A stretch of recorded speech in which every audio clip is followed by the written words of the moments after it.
జీవితం ఎందుకు ఏడుస్తూ గడపాలని గురువుగారు చెప్పారు, ఎవరిని వాళ్ళనే ఉపయోగించుకోవాలి. అప్పుడు నాకు అనిపించింది, ఒక వ్యక్తి ధ్యానిగా మారాలి అంటే 45 రోజులు ధ్యానం చేయమన్నారు. అప్పుడు నేను 45 రోజులు చేశానండి. చేసిన తర్వాత నా సమస్యలన్నీ తీరే. అలాగే నాకు బాబులో కూడా పోయాయి.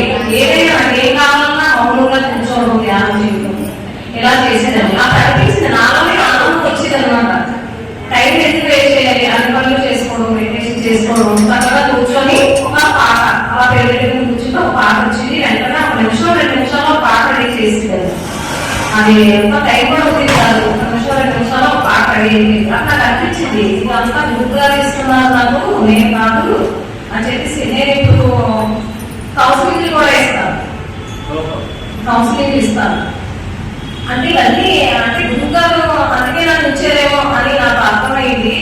అందువల్ల ఏంటంటే ఎప్పుడు కూడా మనకే పెద్ద కష్టాలని మనం అనుకుంటాం, కానీ చాలా చిన్న కష్టాలే. అది ధ్యానంలో ఉంటే తెలుస్తుంది. మనకి దేవుడు అన్ని ఇచ్చాడు. గురువుగారు స్వప్నంలో చూసి మనం బాధపడాలి. మనకి అన్ని అవయవాలు ఇచ్చాడు. ఇంకా లేదు అది ఇవ్వలేదు, నీకు ఇవ్వలేదని ఏడుస్తాము తెలియదు. కానీ 1+ మొన్నే గురువుగారు యూట్యూబ్ లో చూశాను. నేను ఎక్కువ గురువుగారి చూస్తాను. 1+4 4+8 అంటే ఎవరికి తెలుసా? ఇంకా తెలియదు కదా.